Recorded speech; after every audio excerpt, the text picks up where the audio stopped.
तर आपण तर आपण एक गवतापेक्षा नम्र असलं पाहिजे आणि सहिष्णू असलं पाहिजे झाडापेक्षा. तर कुणी काही बोललं तर ते सहन करायला आपण शिकलं पाहिजे. पण इथेच आपण बघतो, जेव्हा नित्यानंद प्रभूंना त्यांनी हे केलं, जेव्हा नित्यानंद प्रभूंना त्यांनी हे केलं, तेव्हा स्वतः चैतन्य महाप्रभू त्यांना मारायला लागले. म्हणजे सांगायचा उद्देश की स्वतःबद्दल जर काही कोणी निंदा केली तर ते आपण माफ किंवा ते आपण स्वीकारू शकतो, पण आपल्या आपल्या गावातून भक्ताबद्दल. त्याला किती 300 मतदान झाले. हरे कृष्णा. दुसऱ्या भक्ताबद्दल किंवा भगवंताबद्दल जर काही निंदा झाली तर ते मात्र आपण स्वीकारू शकत नाही. तर हे श्री प्रभुपादांनी आणि बाकी सर्व आपल्या आचार्यांनी आपल्याला दाखवलं. त्यामुळे निंदा स्वतःची आपण सहन करायची आहे, पण दुसऱ्याची किंवा भगवंताची जर निंदा होत असेल तर ते मात्र आपण सहन करायचं नाही. तर त्यासाठी काय करायचं, तर ती गोष्ट ती जागा लगेच आपण सोडून जाऊ शकतो, किंवा त्यांना आपण प्रतिस्पर्धी आपण त्यांना उत्तर म्हणजे वादविवाद करू शकतो. पण जर वादविवाद करण्यामध्ये जर आपल्याला समर्थ नसेल तर बेस्ट आहे की ते जागा सोडून जाणे. नाहीतर सांगितलंय की आपण स्वतः जीवनाचा त्याग करायचा, पण ऍक्च्युली जीवनाचा त्याग करण्यासाठी आपलं जीवन खूप महत्वाचं आहे. तर त्यामुळं आपण त्याग नाही करायचा, तर ऍटलिस्ट ती जागा आपण सोडू. कारण निंदा ऐकल्यानं पण आपल्याला आपल्या विचारामध्ये त्याचा प्रभाव पडतो. त्यामुळं दुसऱ्याचं कधीच निंदा चांगलं ऐकायला नाही पाहिजे. ते आपल्या भक्तीसाठी पोषक नाहीये. आणि नंतर तिलकचं पण बघितलं कशा प्रकारे सुंदर तिलक हा एक भक्ताचं लक्षण आहे. जसं पोलिसाला बघितलं की गुन्हेगारी करण्याचा जो व्यक्ती आहे किंवा जो चोर आहे, तो लगेच सतर्क होतो. लोकांना आपण गुन्हा करणार नाही हे, किंवा तो एक शासनाचा प्रतिनिधी आहे अशा प्रकारे त्याचं स्मरण होतं. त्याचप्रमाणे तिलक लावल्यानं आपल्याला ही शुद्धता आणि आपल्याला संरक्षण प्राप्त होतं. तर कारण हे शरीर आहे, हे भगवंताचं शरीर आहे, तर त्याला आपण सजवतोय. हे सजवणं म्हणजे हे तिलक धारण करणं आहे.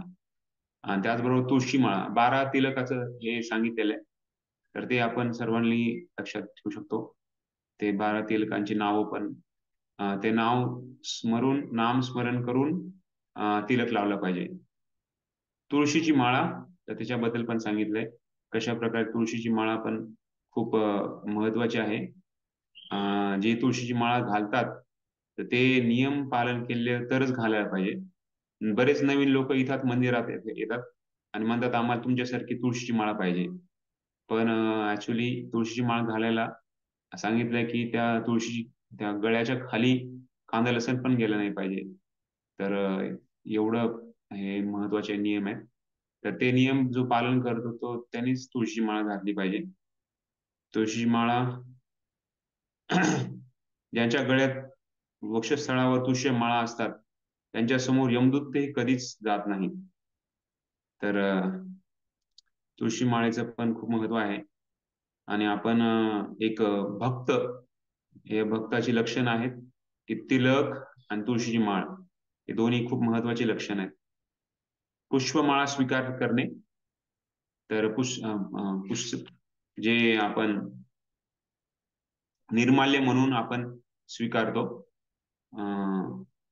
ऑफकोर्स हे पण एक उदाहरण सांगितलंय की शरीरावर वेगळे नाव नाव नाव लिहिणं, कुणी लिहितात असे.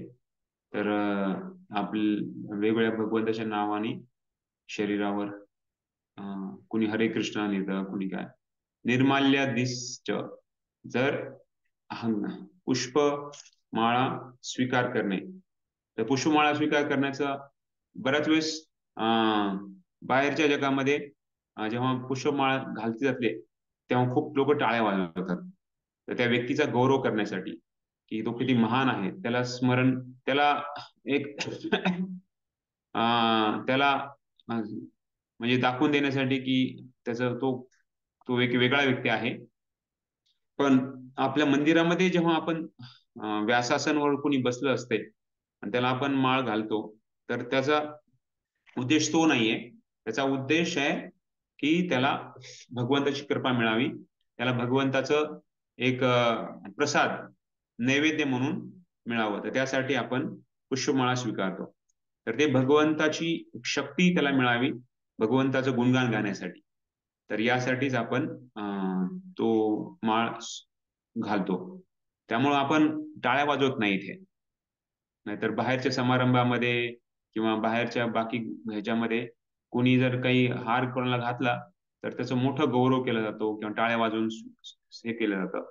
पण इथे आपण तसं नाही करत, तर कारण इथे आपला उद्देश आहे तो भगवंताचा एक प्रतिनिधी म्हणून त्याला आपण घोषणा करत आहोत, त्याला एक भगवंताचा आशीर्वाद देत आहोत या माळेच्या रूपामध्ये.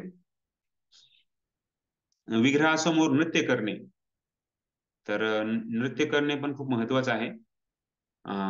कशा प्रकारे आपण भगवंताचे एक सेवक आहोत, भगवंत आपले स्वामी आहेत आणि भगवंताचं गुणगान गाण्यासाठी ते आपण नृत्य करतो. जसं बाकी लोक पार्टी करतात किंवा बाकी लग्नामध्ये मोठा बँड वगैरे असतो आणि ते लोक नाचतात, तर उद्देश आहे की एक आनंद म्हणून प्रकट करण्यासाठी. तर त्याचप्रमाणे भक्त नाचतात, तर उद्देश आहे की भगवंताच्या भक्तीमध्ये जो आनंद आहे तर तो नृत्याच्या रूपाने अनुभव करण्यासाठी.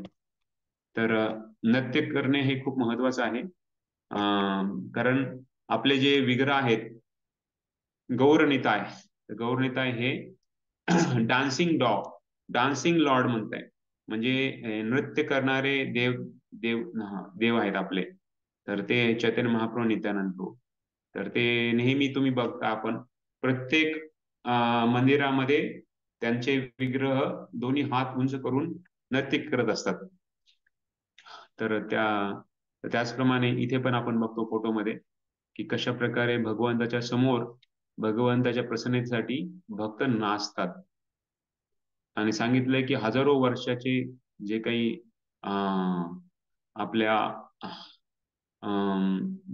कर्म आहेत, पाप कर्माची फळं आहेत, तर ते सगळे निघून जातात, धुतली जातात. तर त्यासाठी सांगितलंय की जेव्हा आपण टाळ्या वाजवून नृत्य करतो किंवा टाळ्या वाजवून आपण कीर्तनामध्ये भाग घेतो, तर सगळे आपले पापमय पक्षी निघून जातात, उडून जातात. आणि त्यानंतर सांगितलंय विष्णूंची प्रदक्षिणा, विष्णू मंदिराची प्रदक्षिणा. तर मंदिराला प्रदक्षिणा करणे म्हणजे भगवंताला एक केंद्रबिंदू स्वीकारणे.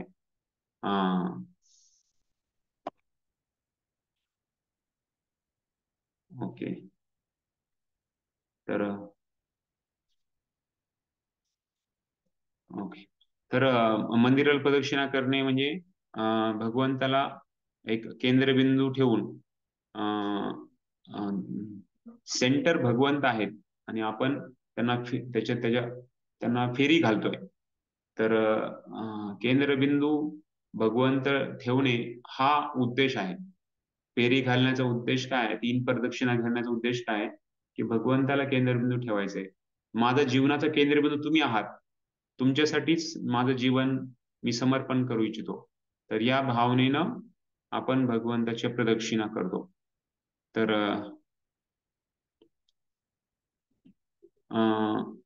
आपलं जीवन हे भगवंताला केंद्रबिंदू ठेवून जीवन आपण जगणार आहोत.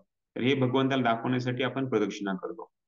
तर विष्णू मंदिराची निदान 4 वेळा प्रदक्षिणा केली तर त्याचे पुण्य म्हणून त्याला संपूर्ण ब्रह्मांडाची प्रदक्षिणा करण्याचे फळ प्राप्त होते.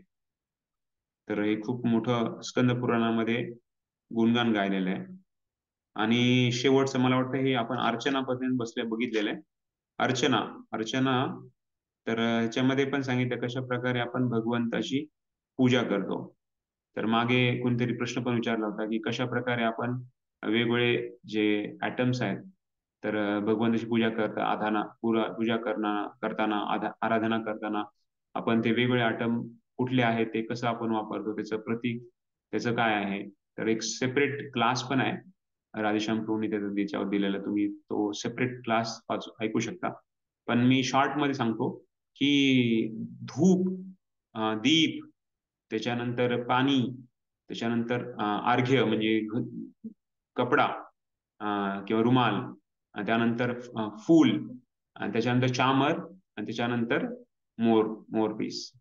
तर तर तर ही पद्धती सांगितलेली ही हरिभक्ती विलासमध्ये पूर्ण पद्धत दिलेली आहे की कुठला आयटम केव्हा वापरायचा. तर ही पूर्ण आरती जेव्हा असते तेव्हा आपण हे असे 7 आयटम वापरतो. आणि जेव्हा अर्धी आरती असते, जेव्हा भगवंताला भोग दाखवला जातो, सकाळी मंगल भोग किंवा संध्याकाळी रात्री भोग, तर त्याच्यानंतर आपण भगवंताला 4 गोष्टींना हे करतो. एक धूप, अगरबत्ती, नंतर फूल, नंतर चामर, आणि त्याच्यानंतर मोर मोर मोराचं हे, तर तर मोरपीस, तर पिकॉक फॅन, मोरचा पंखा. तर अशा प्रकारे हे अर्चनाची विधी दिलेली आहे. तर बेसिकली जेव्हा आपण सगळ्यात महत्वाचा घटक असतो, तर तो असतो दिवा दाखवणे भगवंतांना. तर भगवंताचे जे दिवा आहे, 5 पंच आरती आपण त्याला म्हणतो. तर पंच आरती ही खूप महत्वाची असते. तर सकाळी मंगल आरतीमध्ये, दुपारी राजभोग आरतीमध्ये, आणि संध्याकाळी संध्या आरतीमध्ये 3 वेळेस आपण पंचांग सॉरी पंच आरती आपण दाखवत असतो भगवंतांना. तर सांगितलंय की जे 5 जे वाती आपण लावतो, तर ते 5 वाती हे 5 इंद्रिय आप सांगितलेलं आहे. तर शब्द, स्पर्श, रस, रूप, गंध, तर अशा प्रकारे हे इंद्रिय आहेत. आणि त्या इंद्रियाच्या ह्याच्या जे वाती आपण तुपामध्ये टाकतो, तर ते तूप आहे ते आपला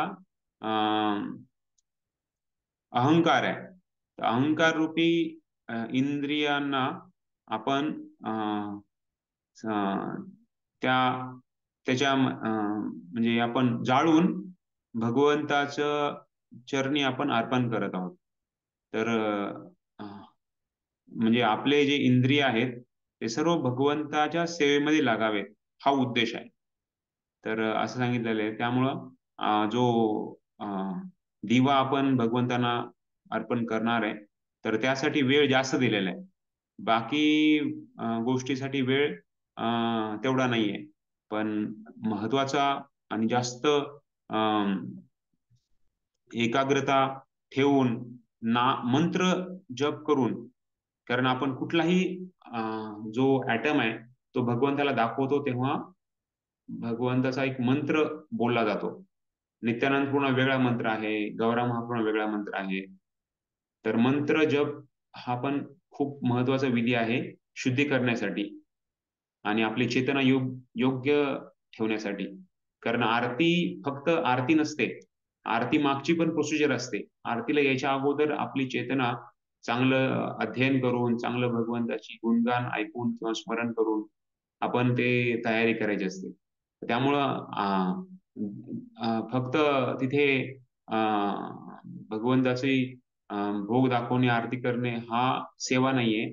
तर त्याच्या अगोदरपासून सेवा चालू होते. आपली आंघोळ करणे, स्वच्छ कपडे घालणे, तिलक तिलक वगैरे लावणे, आणि त्यानंतर मग तिथे जाऊन दंडवत प्रणाम करणे, प्रार्थना करणे, आणि एक आपण भूतशुद्धी करणे. म्हणजे आपण या शरीराने आपण इथे जात नाहीये, राधाकृष्णाची सेवा आपण करणार आहे. तर त्यामुळे आपली शुद्धता खूप महत्वाची आहे. आपण एक दास आहोत आणि आपण एक भगवंताचे अंश आहोत. एक आत्म्याच्या रूपामध्ये आपण तिथे आतमध्ये जाणार आहे. तर या भावामध्ये आपण जाणे, आणि झाल्यानंतर पुन्हा अपराध मोक्षण म्हणून, म्हणजे अपराध वर माफ व्हावेत या म्हणून प्रार्थना पण असते. अशी खूप मोठी पद्धती आहे. तुम्ही नंतर ते एक क्लास पण ऐकू शकता सेपरेटली. पण याच्यामध्ये सांगितले की कशा प्रकारे आपण भगवंताची विग्रहाची पूजा करणे. तर हा खूप महत्वाचा विधी आहे, खास करून गृहस्थांसाठी. आपल्या घरामध्ये जर आपलं मंदिरात रोज येणं नसेल, प्रामुख्याने जर आपण मंदिरामध्ये विग्रहांची सेवा करण्यामध्ये जर आपण नसेल आपण बिझी, तर आपल्या घरामध्ये विग्रह असणं खूप महत्वाचं आहे. आणि त्याची चांगली काळजी घेणे, त्याची सेवा करणे, आपल्या सर्व घरच्यांना विग्रहांच्या सेवेमध्ये लावणे, तर हे खूप महत्वाचं जबाबदारी असते गृहस्थांवर. तर अर्चा विग्रह खूप महत्वाचं सांगितलेलं आहे. तर त्यानंतर आता आपण भगवंताची सेवा, तिथून आपण पुढे चालू करणार आहे. बरोबर आहे, आपण तिथपर्यंत आलो होतो मागच्या वेळेस. बरोबर आहे का? कुणाला आठवत आहे का? हो हो प्रभूजी. तिसरी लाईन, भगवंतांची सेवा विष्णू रहस्यात असे म्हटले आहे की एका हा, सेवकाने राजाची सेवा करावी, तर त्याप्रमाणे जो मनुष्य भगवंतांची सेवा करतो. ते तेवढा पॅरेग्राफ, फक्त त्या 3 ओळी झाल्यात. Okay okay. तर बेसिकली अर्चना जी असते, भगवंताची अर्चना, तर हे सर्व आपण जे मुद्दे आहेत ते सर्व भगवंताला केंद्रबिंदू ठेवून, विग्रहाला केंद्रबिंदू ठेवून आपण कसे भक्ती करायची आहे, तर ते सर्व ह्याच्यामध्ये दिलेलं आहे.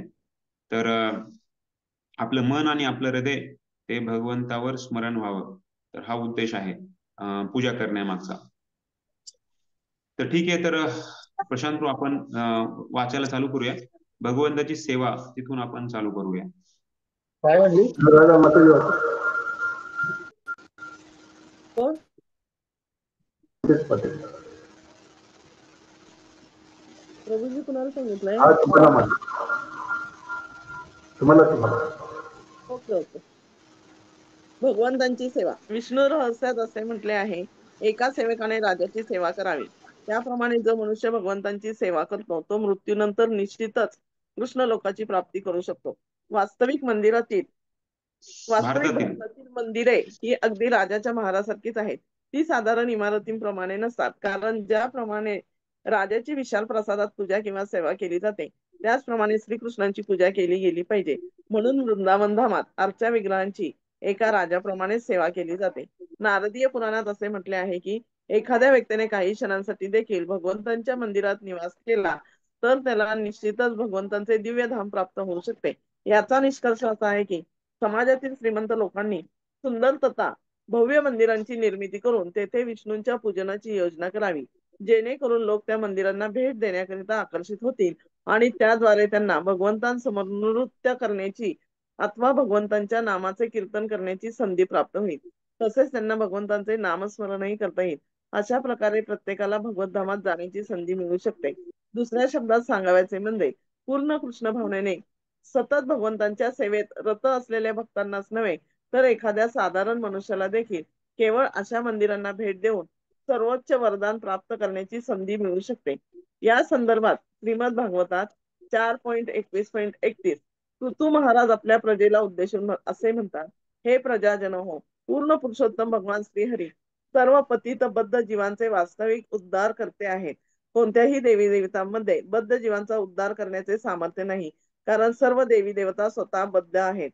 एक बद्ध जीव दुसऱ्या बद्ध जीवाचा उद्धार करू शकत नाही. श्रीकृष्ण किंवा त्यांच्या प्रामाणिक प्रतिनिधीमध्येच एखाद्याचा उद्धार करण्याची शक्ती असते.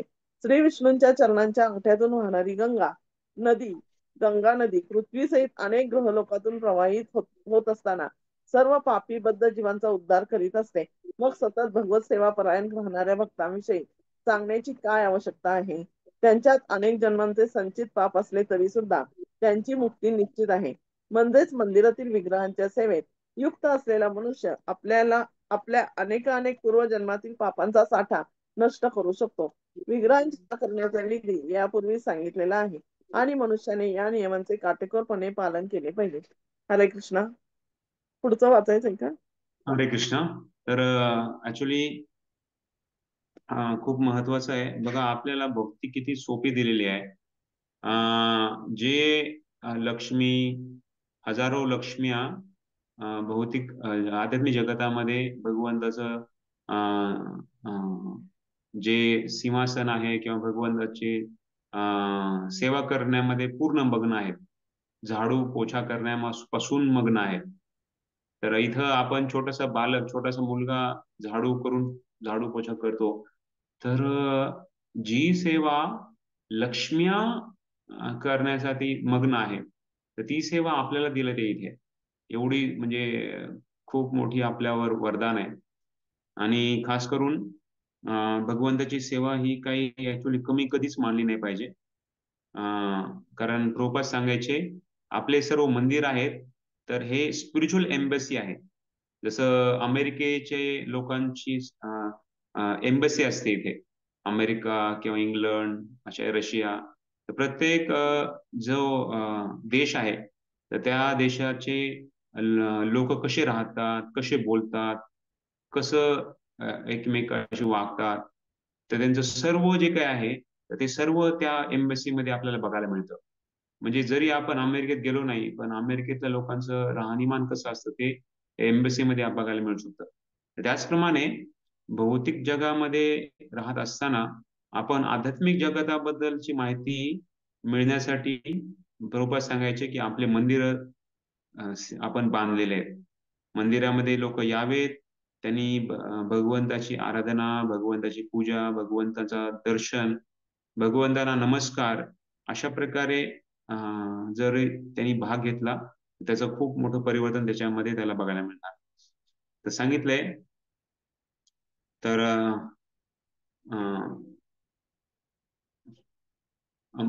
मोठमोठे मंदिर आपण भारतामध्ये बघायला मिळतात. तर राधा गोविंद जे मंदिर होतं 7 मजली इमारत अशी होती, म्हणजे सात सात वेगवेगळे स्तर होते. पण जेव्हा मानसिंगने ते बांधलं होतं, पण औरंगजेबनी ते बघितलं तर त्यांनी तर त्यांनी ऍक्च्युली खूप त्याला त्याला वाटायचं की हे आमच्या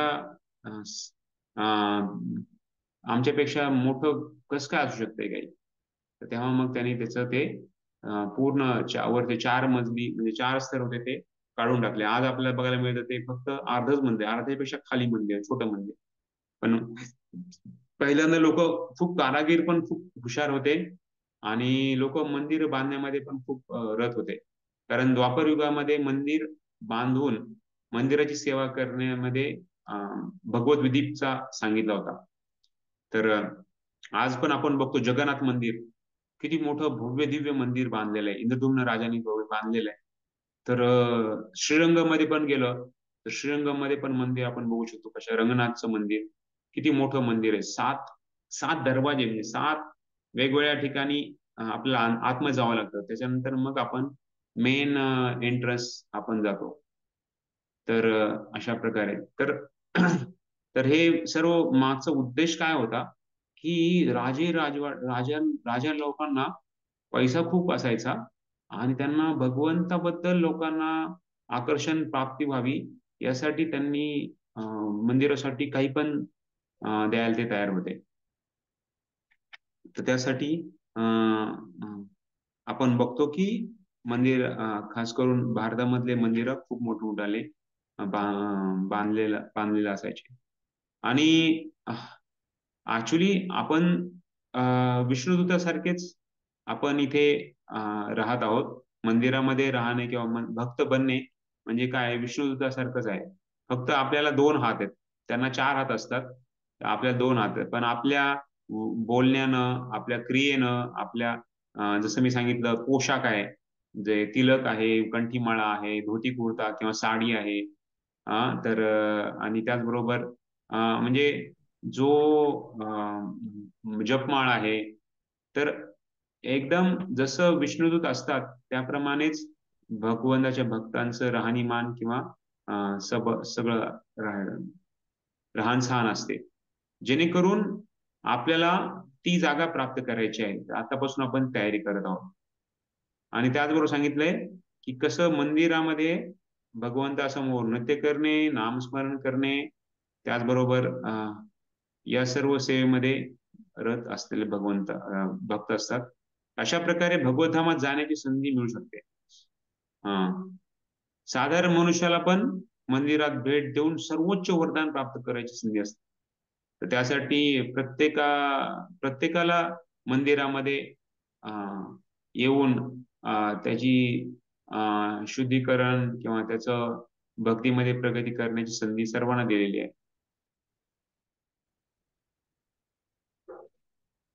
तर भगवंताच्या शरणातून गंगा वाहते आणि सर्व पापी बद्ध जीवनाचा उद्धार करत ती फिरत असते. तर त्यामुळे सांगितलेलं आहे असं जर भगवत सेवापरायण कुणी राहत असेल तर अशा भक्तांचं काय सांगायचं. कारण ते त्यांच्यात अनेक जन्मांचे संचित पाप असले तरी सुद्धा त्याची मुक्ती निश्चित आहे. तर त्यामुळे सांगितलंय की दर्शने पवित्र कर ए तुम्हारा गुण. तर जे महान आचार्य असतात, गुरु असतात, तर ते स्वतःमध्ये एवढी त्यांची समर्थता आहे की ते आपल्या बाकी लोकांना भगवंताकडे आकर्षित करू शकतात आणि जे मायामध्ये बद्ध जीवात्मा आहेत त्यांना ते मायामधून सोडून भगवंताकडे घेऊन जाऊ शकतात. तर एवढा त्यांच्यामध्ये शक्ती आहे. तर त्यामुळं भक्तांचा खूप मोठा वाटा आपल्या जीवनामध्ये आपण नेहमी स्मरण ठेवला पाहिजे. कृतज्ञता व्यक्त केली पाहिजे. रोज कशा प्रकारे आपण या भौतिक जगामध्ये फरकटत होतो, भरभटत होतो, पण आपल्याला काही भक्त आले आणि त्यांनी आपल्याला वाचवलं. तर सांगितलं शेवटचं विग्रहांची सेवा करण्याचा विधी यापूर्वी सांगितलेला आहे. मंदिरातील विग्रहांच्या सेवेत युक्त असलेला मनुष्य अनेक पूर्वजन्मातील पापांचा साठा नष्ट करू शकतो. तर ही शक्ती आहे. तर ती मंदिरामध्ये खास करून भगवान सेवेमध्ये मग्न असतात. तर ऍक्च्युली सेवा म्हणजे काय? सेवा म्हणजे आपलं धन आहे, खरं धन आहे. सेवेमध्ये आपली मन लावून सेवा करणे हे खूप महत्वाचं आहे. कारण मनाला जर सेवेमध्ये नसेल तर मग ती सेवा बोरिंग किंवा अरे तेच ते, जसं आता रोज इथे बघतो आम्ही 4 ते 5 तास माताजी रोज हार बनवतात. 5 तास रोज हार बनवले जातात. किंवा 2-2 तास 3-3 तास भगवंताला भोग बनवले जातात. तर जर आपली जर मनोभावना योग्य नसेल तर ती सेवा मग बर्डन वाटू लागते किंवा बोजा वाटतं, ओझं वाटू लागतं.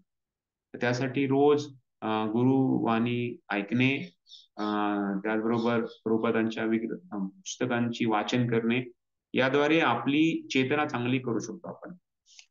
तर भगवंताची सेवा. त्यानंतर गायन.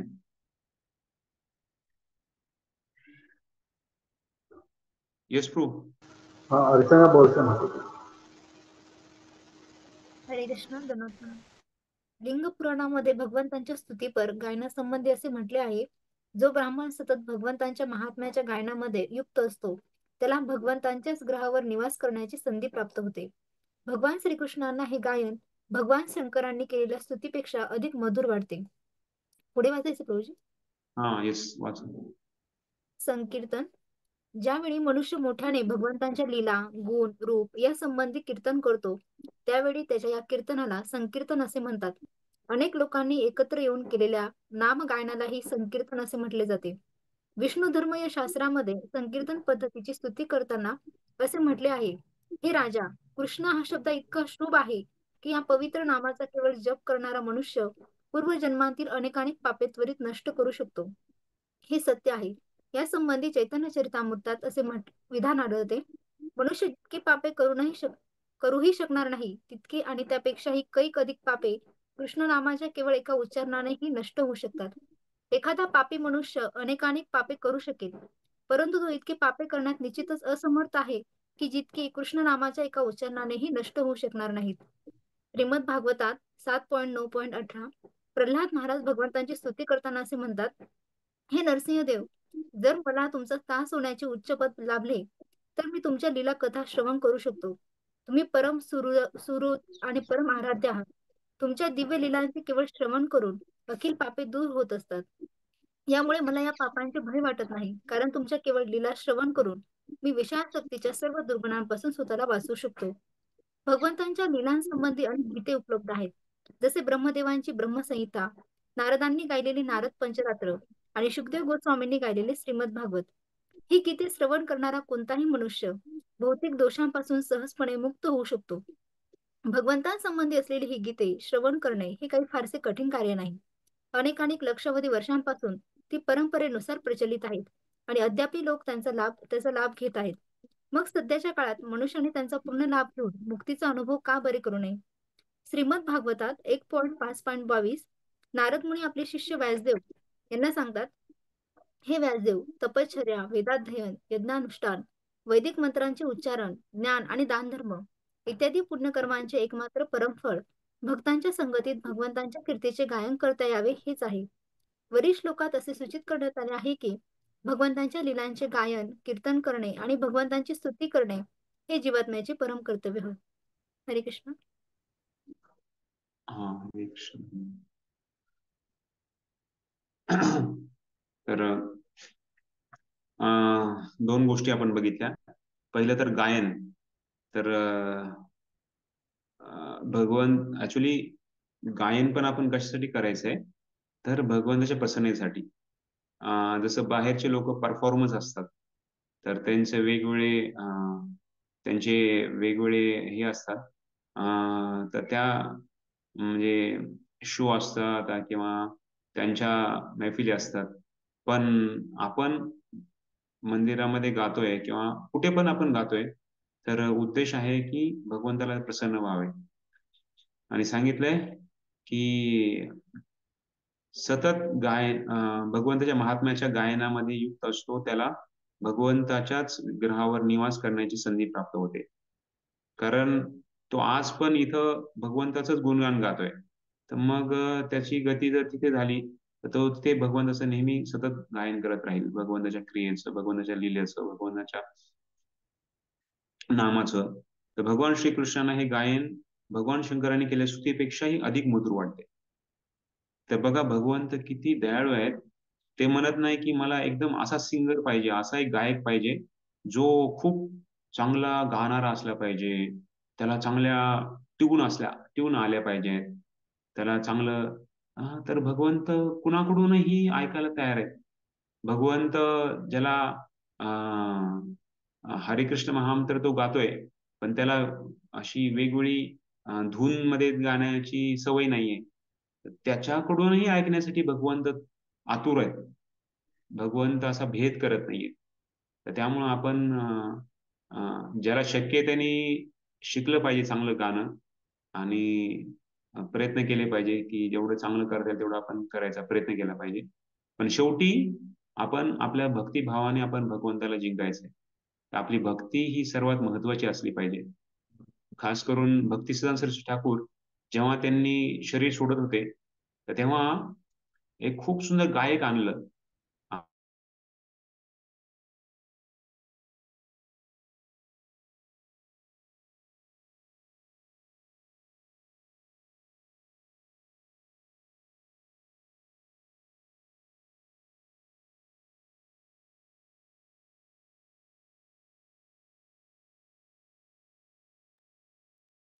तरी बोल, आवाज नाही येत आहे.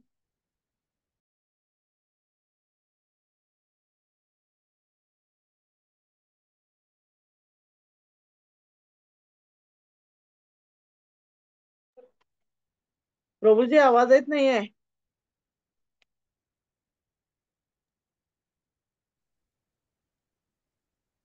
आय थिंक रेंज इश्यू आहे वाटतं.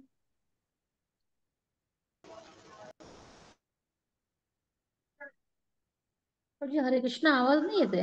नेटवर्क प्रॉब्लेम आहे तुमचं. हरे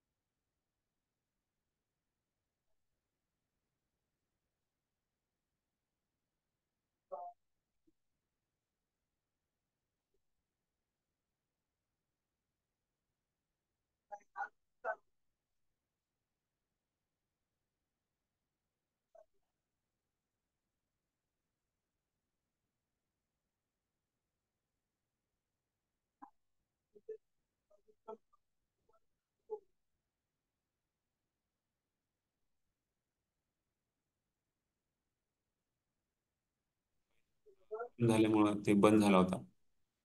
तर तर भक्तिसिद्धांत सरस्वती ठाकूर तर ते सांगायचे की त्यांना जेव्हा शरीर सोडत होते तेव्हा एक खूप सुंदर गायक आला होता. तो गाणं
हरे कृष्णा.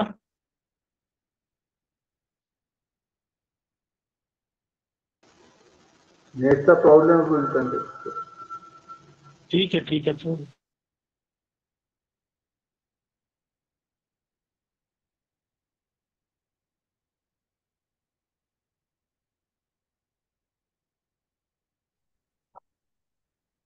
हरे कृष्णा.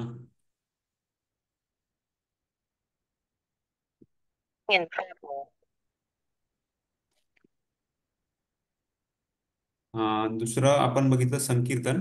संकीर्तनामध्ये कशा प्रकारे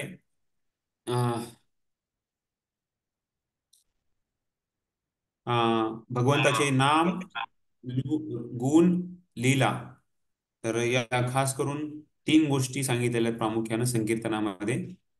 तर अशा प्रकारे संकीर्तन केलं पाहिजे ज्याद्वारे लोक त्याला त्यांना त्यांच्या मागे बोलता येईल आणि प्रत्येकाला ते ऐकू पण येईल, अशा प्रकारे संकीर्तन असलं पाहिजे. तर 3 गोष्टी आहेत: नाम, लीला आणि गुण. नाम म्हणजे भगवंताचं नाम, जे आपण हरिनाम गातो आपण वेगळ्या ह्याच्यामध्ये, तर ते संकीर्तनामध्ये नाम. लीला म्हणजे कशा प्रकारे भगवंत वेगवेगळ्या लीला केलेल्या आहेत आणि त्यांचे वेगळे त्या लीलेद्वारे भगवंताचे काय प्रकट आपण करू शकतो, त्यांच्या वेगवेगळ्या गुणांचं त्यांची गुण त्याच्यामध्ये काय आपण मिळू शकतात. तर लीलास्मरण आणि गुणस्मरण अशा प्रकारे हे संकीर्तन आहे. तर अम, तर बेसिकली संकीर्तन सम्यक कीर्तन. संकीर्तन म्हणजे सम्यक कीर्तन. सम्यक कीर्तन म्हणजे एकत्र येऊन भगवंता भक्त जेव्हा भगवंताला केंद्र ठेवून कीर्तन करतात, तर त्याला संकीर्तन म्हटलं जातं. तर इथे वेगवेगळ्या भागवत त्याचबरोबर वेगवेगळ्या पुराणाद्वारे महत्व सांगितलेलं आहे संकीर्तनाचं. तर हा एक श्लोक येतो भगवद्गीतेमध्ये. तर तो श्लोक आपण बघूया. त्याच्यामध्ये सांगितलंय कशा प्रकारे दिसते का सर्वांना? हो प्रभू. हो. हा. सर्वांनी म्हणायचा प्रयत्न करा माझ्या मागे. हा भगवद्गीतेमधला 8व्या धड्यातला 28वा श्लोक आहे. वेदेषु यज्ञेषु तपस्सु चैव वेदेषु यज्ञेषु तपस्सु चैव दानेषु यत्पुण्यफलं प्रदिष्टम् दानेषु यत्पुण्यफलं प्रतिष्ठम् अत्तेति तत्सर्वमिदं विदित्वा अत्तेति तत्सर्वमिदं विदित्वा दाने योगी परं स्थानमुपैति चाद्यम्. योगी परं परं स्थानमुपैति चाद्यम्. तर आपण वाचलं, इथं वाचताना बघितलंय कशा प्रकारे इथे सांगितलेलं आहे. अत्तेति नारद मुनी आपल्या व्यासदेवांना सांगतायत शिष्याला की कशा प्रकारे व्यासदेव तपश्चर्या, वेदाध्ययन, यज्ञानुष्ठान, वैदिक मंत्राचे उच्चारण, ज्ञान, दान, धर्म, ते सर्व परमफळ इत्यादी पुण्य कर्माचे एकमात्र परमफळ भक्तांच्या संगतीत कीर्तन करता यावे हेच आहे. तर या श्लोकमध्ये पण सांगत आहेत भगवंत की वेदेषु यज्ञेषु तपस्सु चैव. जर एखाद्यानं भगवंताची भक्ती केली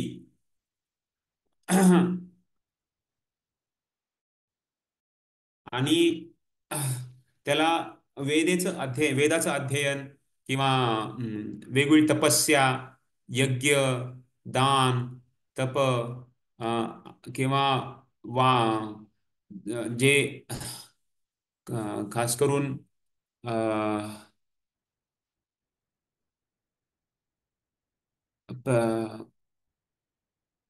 म्हणजे दान देणे आणि वेगवेगळ्या प्रकारची चांगली कर्म करणे, तर हे सर्व जरी केलं तर जर कुणी फक्त भक्ती केली तर त्याला सर्व या फळाचा लाभ त्याला मिळतो आणि शेवटी तो भगवंताच्या धामात जातो. तर हे सर्व सांगितलेलं आहे की कसं यज्ञ देणं, तप करणं, दान देणं आणि वेदाचं अध्ययन करणं, ते सर्व महत्वाचं आहे.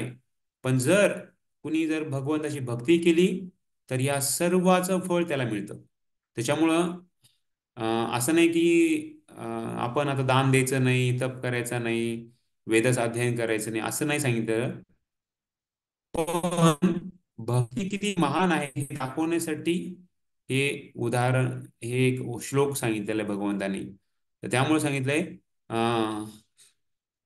जेव्हा भगवंताची भक्ती केली जाते तेव्हा बाकी या सर्व ह्याच्यातून त्याला मुक्ती मिळते आणि त्याला ह्याचे फळ ऑलरेडी त्याच्यात मिळून जातात. तर अशी भक्ती आहे. तर त्यांनी खास करून भक्तीचा महत्वाचा अंग आहे नामसंकीर्तन. तर नामसंकीर्तन हे खूप महत्वाचं आहे. कीर्तनामध्ये खास करून आपण उत्साहानं भाग घेतला पाहिजे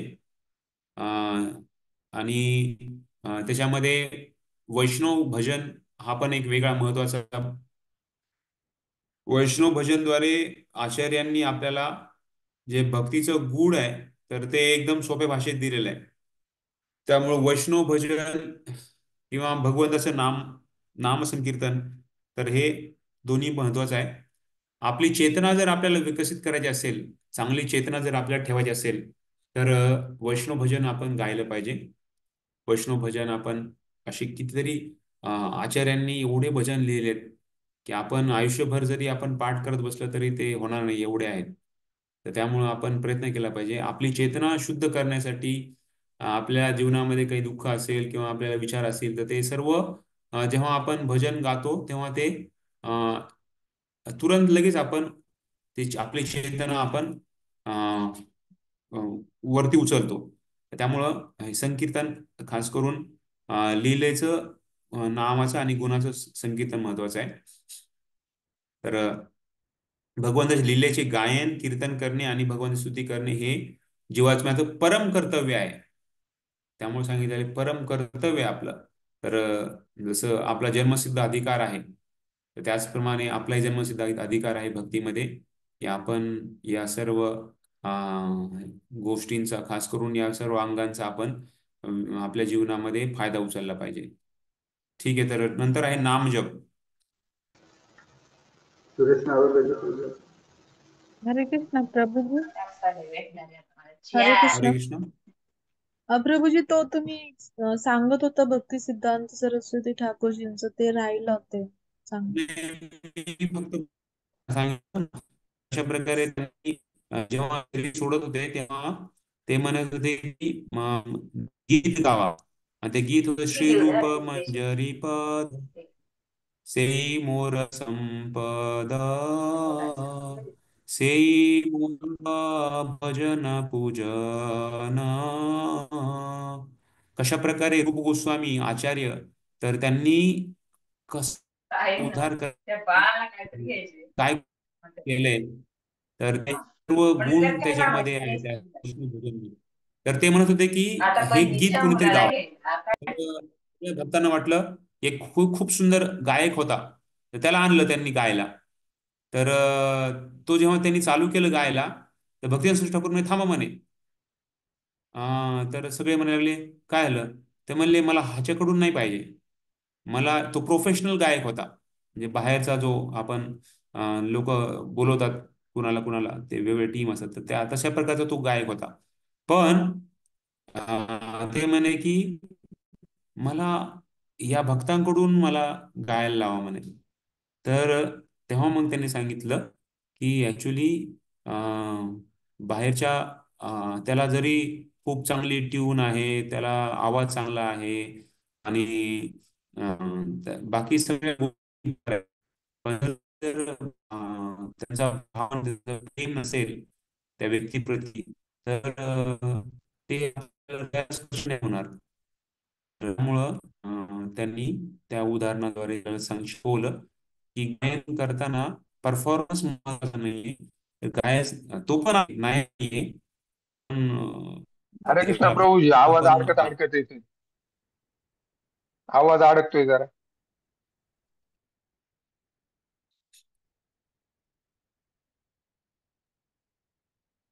तर आपला भाव महत्वाचा आहे आणि परफॉर्मन्स खास भाव आहे. तर गायन करताना आपण भक्तिभावानं गायन केलं पाहिजे. आणि एकादशीला खास करून आपल्या मंदिरामध्ये 24 तास कीर्तन केलं जातं. 24 तास कीर्तनामध्ये पण आपण भाग घेऊ शकतो. त्याच्यामध्ये वेगवेगळे टीम येतात, ते भगवंताच्या समोर गायन करतात. तुमच्यापैकी कुणाला जर करायचं असेल त्याच्यामध्ये पण तुम्ही भाग घेऊ शकता. 24 तास रात्रभर कीर्तन केलं जातं. म्हणजे सकाळी 9 वाजल्यापासून दुसऱ्या दिवशी सकाळी 4:30 वाजल्यापर्यंत, आणि ऑफकोर्स कारण 4:30 ते 9 पुन्हा कीर्तन चालूच असते. त्यामुळं अशा प्रकारे यस नामजप. प्रभुजी, ती पहिली लाईन सांगता का गीत गायलं? कोणती पहिली आहे? आता जे तुम्ही सांगितलं शेवटच्या क्षणी जे गीत म्हटलं त्याची पहिली लाईन. श्रीरूप मंजरी पद. श्रीरूपम हे वैष्णव भजन. मंजरी पद संपलं आहे. वैष्णव रूप गीत मध्ये गोस्वामी आहे का बद्दल तर तसं? ते हो आहे वैष्णव आहे गीत आहे आहे का? आहे आहे. जी प्रभू. अरे विठ्ठल बागटे येस. वाचू का मी? हा वाटतं. हो. नाम जप. एखादा मंत्र किंवा गीत हळूहळू मंद स्वरूपात उच्चारणे याला जप असे म्हणतात. आणि तोच मंत्र उच्च स्वरात उच्चारला म्हटला असता त्याला कीर्तन असे म्हणतात. उदाहरणार्थ, ज्यावेळी आपण हरे कृष्ण कृष्ण कृष्ण हरे हरे, हरे राम राम राम हरे हरे या महामंत्राचे अगदी स्वतःला ऐकता येईल एवढ्या स्वरात उच्चारण केले तर तो जप होतो. आणि तोच मंत्र इतरांनाही ऐकू येईल इतक्या मोठ्याने म्हटला तर त्याला कीर्तन असे म्हणतात. महामंत्राचा जप आणि कीर्तन असे दोन्ही करता येते. जप केल्याने केवळ जप कर्त्याचाच वैयक्तिक लाभ होतो, पण कीर्तन केल्याने ते कीर्तन ऐकणाऱ्या प्रत्येकाला लाभ होतो. पद्मपुराणात असे म्हटले आहे, भगवान नामाचा जप अथवा कीर्तन करणाऱ्या मनुष्याला मुक्तीचा मार्ग तसेच अगदी स्वर्ग सुखाचा मार्ग देखील प्रशस्त मोकळा होतो. पुढचं वाचू प्रभूजी. बस बस. हरे तर कृष्ण. दंडवत जसं मोबाईल आहे, तर मोबाईलमध्ये एका देशातून दुसऱ्या देशात लोक कनेक्ट होतात मोबाईलद्वारे. तर त्याचप्रमाणे आपण बघतो कशा प्रकारे हे जे नामजप आहे किंवा कीर्तन आहे, तर ऍक्च्युली तो भगवंताशी संबंध प्रस्थापित करण्याचा हा मार्ग आहे. तर खास करून आपला नामजप खूप महत्वाचा आहे. रोज आपण 2 तास नामजप करतो. तर किती महत्वाचं आहे की आपल्या जीवनामधला 2 तासचा वेळ रोज आपण ज्या गोष्टीसाठी देतोय, तर तो किती महत्वाचा विधी आहे आपल्या जीवनामधला. अं, तर त्यामुळं आपण नामजपाचा खूप महत्वाचा वाटा आहे आणि त्यासाठी आपण तो किती चांगला दिला पाहिजे, कारण ती सेवा आहे.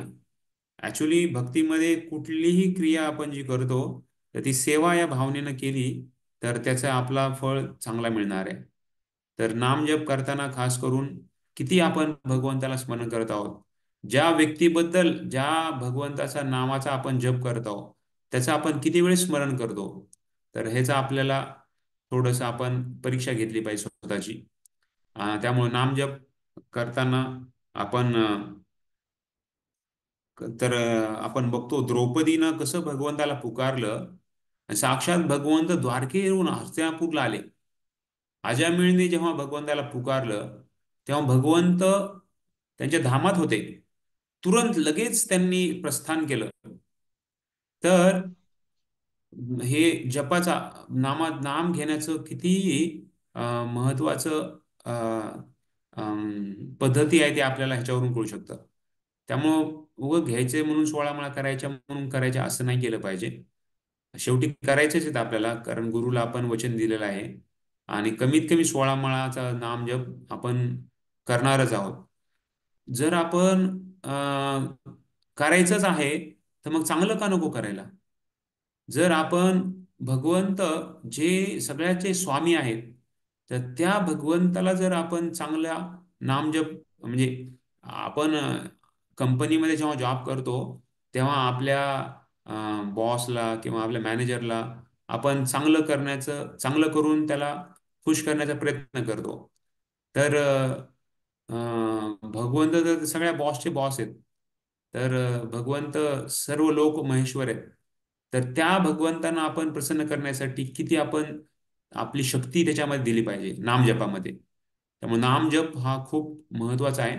आपण जेवढी चांगली जास्तीत जास्त शक्ती आपण लावली पाहिजे त्याच्यावर. आणि त्यासाठी सांगितलंय सकाळचा नामजप खूप महत्वाचा आहे. सकाळी ब्रह्ममुहूर्ताच्या वेळेस आपण नामजप करतो.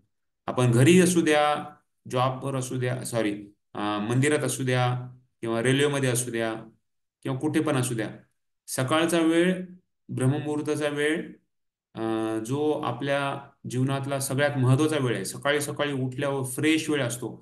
तर तो वेळ आपण भगवंतासाठी ते दिले पाहिजे. तर ही एक मोठा यज्ञ आहे ऍक्च्युअली. कारण नामजप यज्ञ सांगितलेला आहे कलियुगाचा. जसं इथं मोठ्यानं जप केला तर तो कीर्तन आहे आणि आपण स्वतःसाठी आपण जो स्वतःला ऐकू येईल एवढा आवाजामध्ये आपण जप करतो, तर तो नामजप आहे. तर दोन्ही पण महत्वाचे आहेत आणि त्याची जी विधी आहे, तर विधी खास करून सांगितलेली की आपण आपल्याला ऐकू येईल एवढ्या आवाजात नाम घेतलं पाहिजे. आणि तो फुसफुस किंवा म्हणजे उग ओढायचे म्हणून ओढायचे 16 माळा असं नको आहे. तर ते क्वालिटी नामजप असला पाहिजे. जर आपल्याला भक्तीमध्ये खरंच प्रगती करायची असेल ना, तर नामजपाच्या वर खूप आपण वेळ दिला पाहिजे आणि चिंतन केलं पाहिजे की कसं मी नाम चांगलं घेतलंय भगवंतांचं. कारण 5 प्रमुख अंग त्या सांगितलेले आहेत या 64 पैकी. आणि त्यात 5 प्रमुख अंगामध्ये एक महत्वाचा आहे नाम संकीर्तन किंवा नाम जप. तर तो भगवंताच्या नाम जप करणे. तर तो जर आपण योग्य चेतनेनं आणि पूर्ण काया वाचा मनसा आपण लावून केलं तर त्याचा फळ आपल्याला खूप चांगले मिळणार. रोजचा जप झाल्यानंतर आपल्याला वाटलं पाहिजे की आपण आज जप केला. नाही असं नाही की 16 माळा झाल्या आता मग नंतर या माळेला आता कुठेतरी टांगून ठेवलं, दुसऱ्या दिवशी मग सकाळी पुन्हा जेव्हा जप करायचा तेव्हाच आपण ते हातात घेतलं किंवा तेव्हाच स्मरण केलं किंवा तेव्हाच शोधायला बघितलं. तर ऍक्च्युली आपण कुठलीही गोष्ट करतोय तर नामरुची वाढली पाहिजे. कुठल्याही गोष्टीद्वारे नामरुची वाढणं हे परिणाम आपल्या जीवनामध्ये घडून आला पाहिजे. नामरुची केव्हा वाढेल? जेव्हा आपण ज्या 22 तास आपण जी क्रिया करतोय तर ती 22 तास क्रिया 2 तास आपल्या जपावर त्याचा परिणाम होणार आहे. त्यामुळे 22 आणि 2 हे दोन्ही महत्वाचं आहे. 2 तास जप चांगला केला तर 22 तास आपली चेतना चांगली राहील. 22 तास जर चेतना आपण चांगली ठेवली, आपले विचार वाईट नाही आणले, चांगले विचार आणले, चांगलं जर वेगवेगळ्या लोकांशी चांगलं वागलं तर 22 तास आपल्या 2 तासाच्या नामजपावर त्याचा फरक आपल्याला पडणार आहे. तर त्यामुळं रोज आपण हा विचार करून केला पाहिजे की नामजप माझा चांगला व्हावा. 2 तास जो जप चांगला होईल जेव्हा आपण आदल्या दिवशी 22 तास आपण चांगल्या भावनेनं भक्तिभावानं आणि चांगल्या पद्धतीनं आपण लोकांशी आदान प्रदान केलं, भक्तांशी आदान प्रदान केलंय. जर तो योग्य मार्गाने नसेल तर नक्कीच आपल्या 2 तासाच्या जपावर त्याचा परिणाम घडायला मिळणार आहे आपल्याला.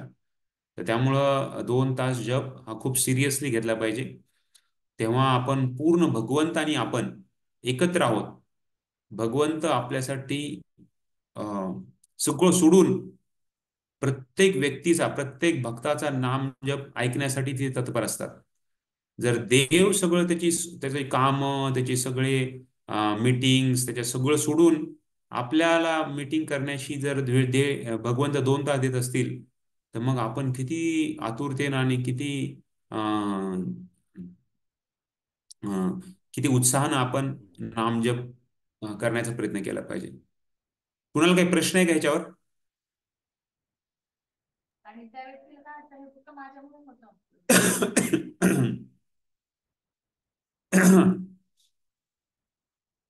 ठीक आहे. नेक्स्ट विज्ञप्ती किंवा नम्र निवेदन. दीपा जोशी माताजी.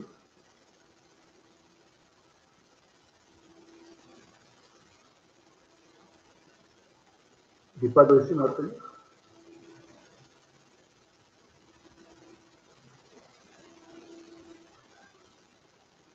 माताजी आवाज येत नाही तुमचा.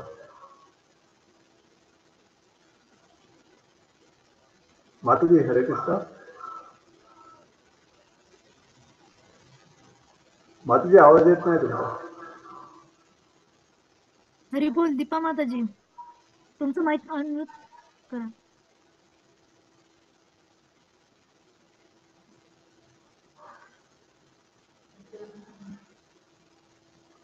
आवाज येत नाहीये माताजी.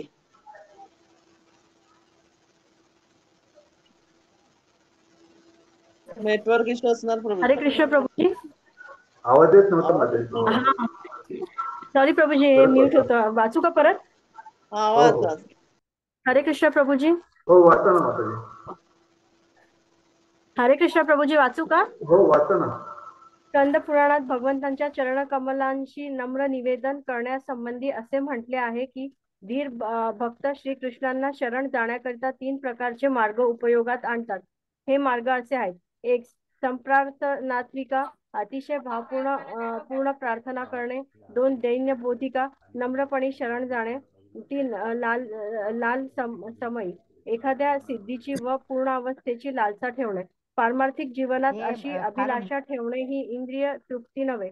मनुष्याला जेव्हा भगवंतांशी असणाऱ्या स्वतःच्या मूळ संबंधांचे काही प्रमाणात ज्ञान होते, तेव्हा तो आपली स्वरूप स्थिती जाणतो आणि त्या स्थितीमध्ये पुन्हा स्थित होऊ इच्छितो.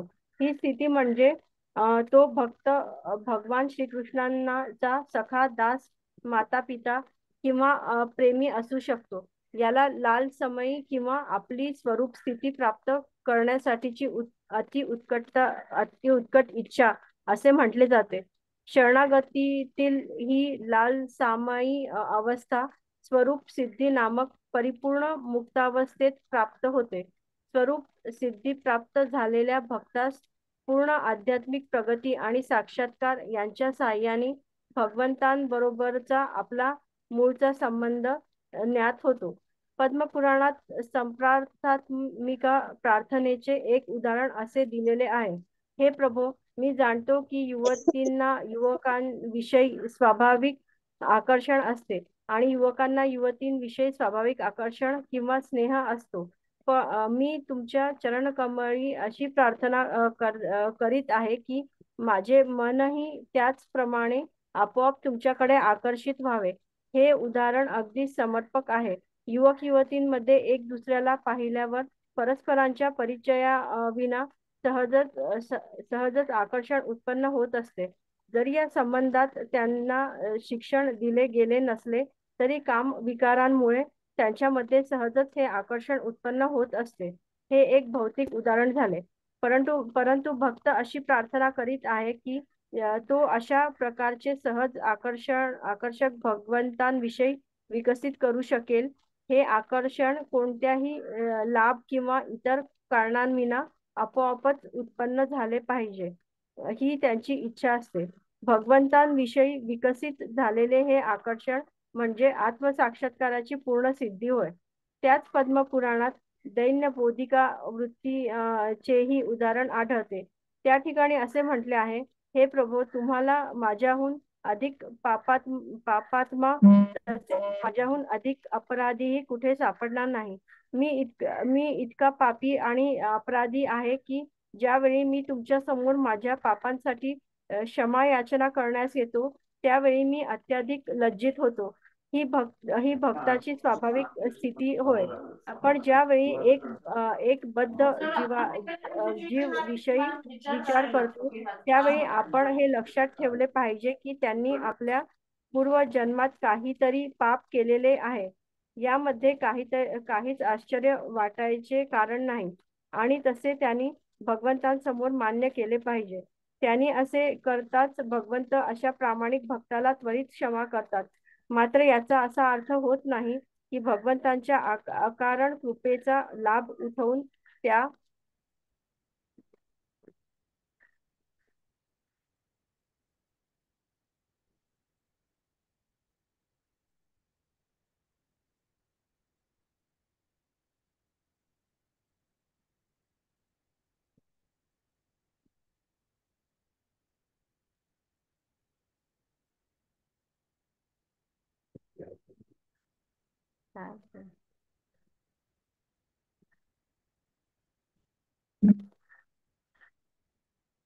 हरे कृष्ण प्रभूजी. हरे कृष्ण. हरे कृष्ण प्रभूजी. येतोय? ऐकायला येतोय प्रभूजी? आता बंद. हरे कृष्ण. मध्ये बंद झालं होतं ना तुझ्याकडे. येतोय माताजी, आवाज येतोय. हरे कृष्ण प्रभूजी. हो, येतोय माताजी आवाज तुमचा. येतोय आवाज येतोय माताजी.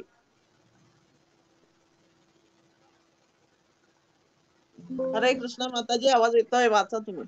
हरे कृष्ण प्रभूजी. आवाज येतोय माताजी, वाचा तुम्ही पुढे. हरे कृष्ण. हरे कृष्ण. हा, हरे कृष्ण प्रभूजी. प्रभूजी मी वाचत होते, आवाज येत होता का? होय. अच्छा, येतोय का? येताय, वाचा. हा. व्यक्तीने तीच पापे पुन्हा पुन्हा करीत राहावे आणि त्याचबरोबर क्षमेची अपेक्षाही करीत राहावे. केवळ निर्लज्ज व्यक्तींमध्येच अशी वृत्ती आढळते. या ठिकाणी असे स्पष्ट म्हटले आहे, ज्यावेळी मी माझी पापी अवस्था मान्य करतो, त्यावेळी ते मला अत्यंत लज्जास्पद वाटते. म्हणून जर मनुष्याला आपल्या पापकृत्यांची लाज वाटत नसेल व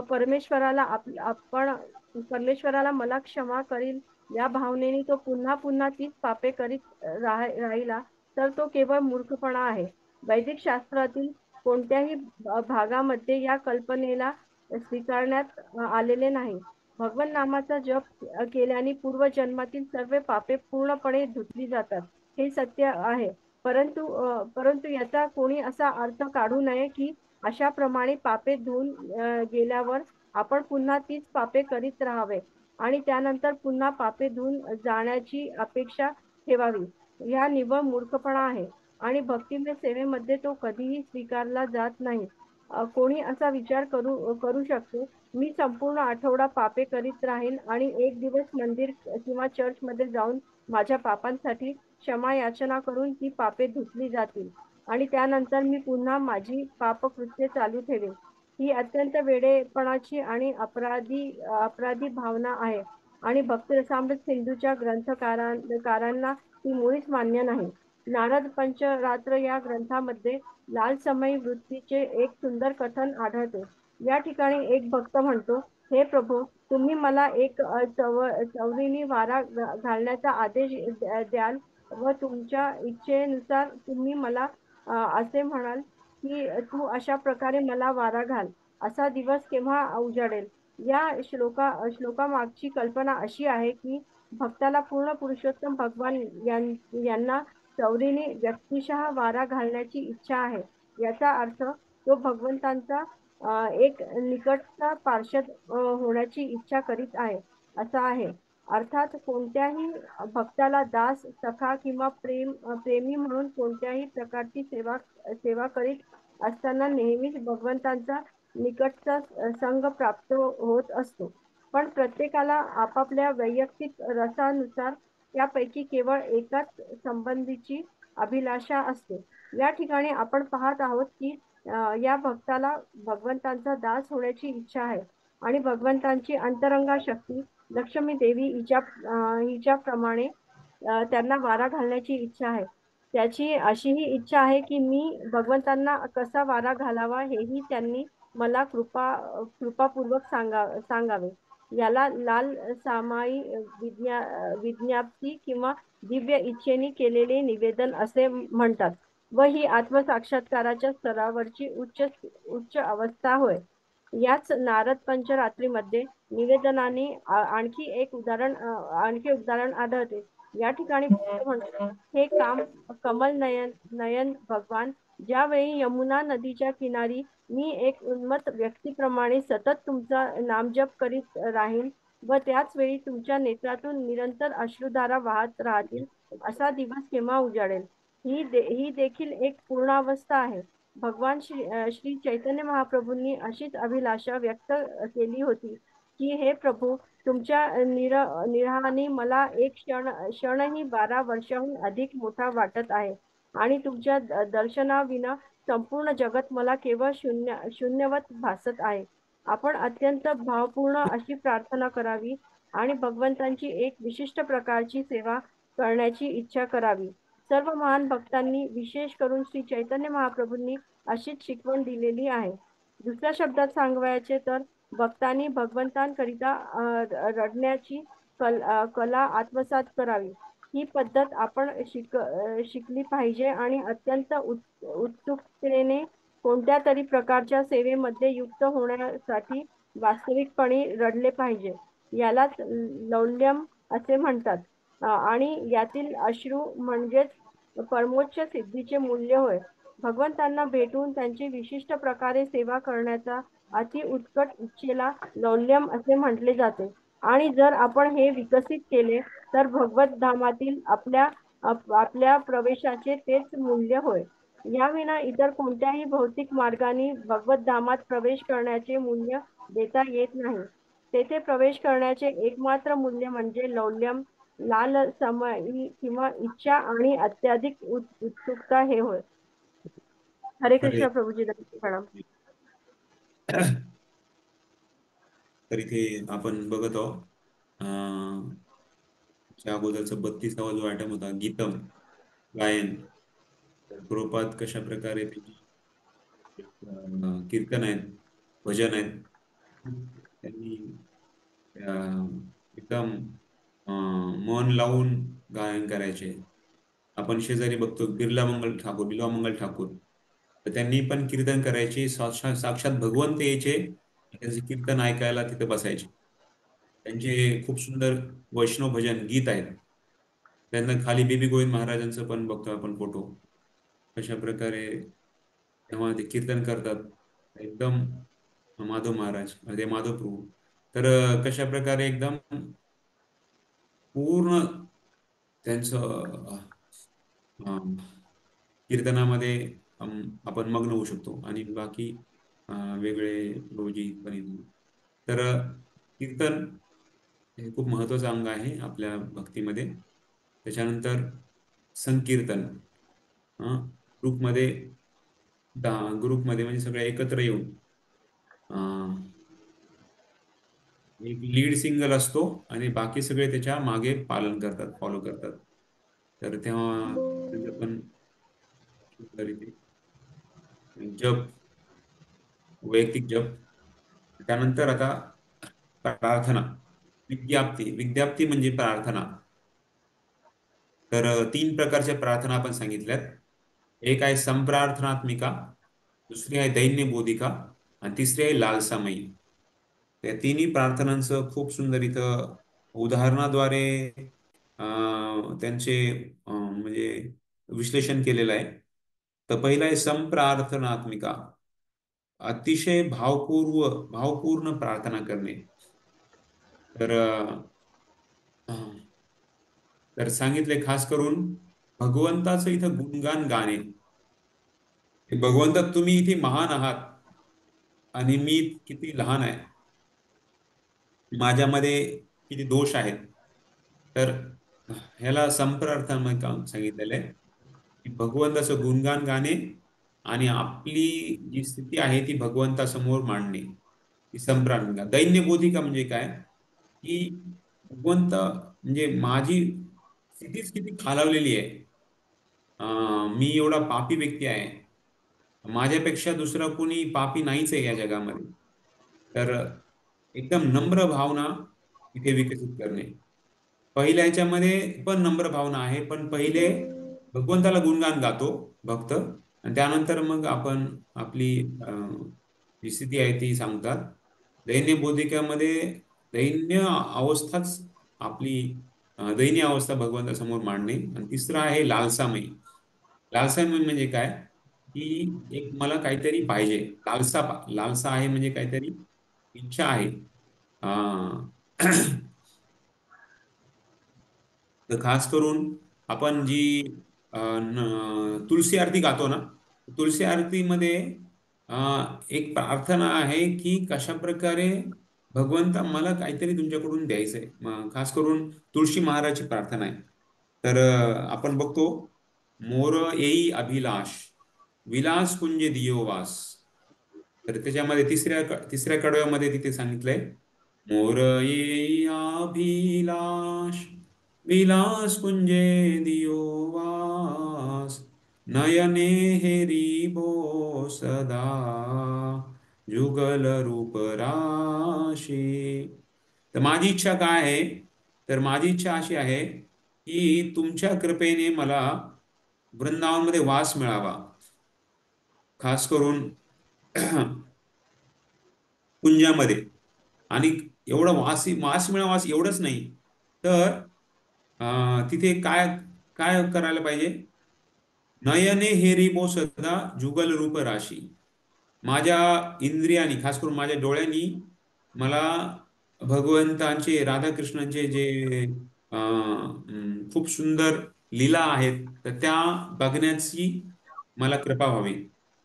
बस झालं का? तेवढंच नाही, तेवढंच तर नाही, आणखी पण ही अभिलाषा काय आहे. येई निवेदन धरो, सखीर अनुगत करो.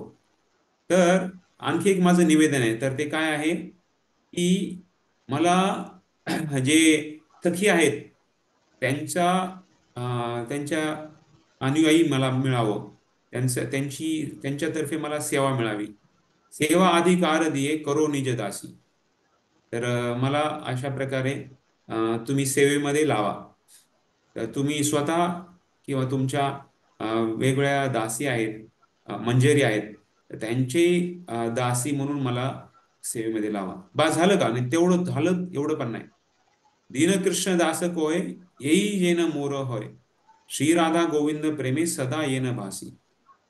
तर दीनकृष्णदास प्रार्थना करतात की मी नेहमी भगवंताच्या प्रेमामध्ये ते राहावं आणि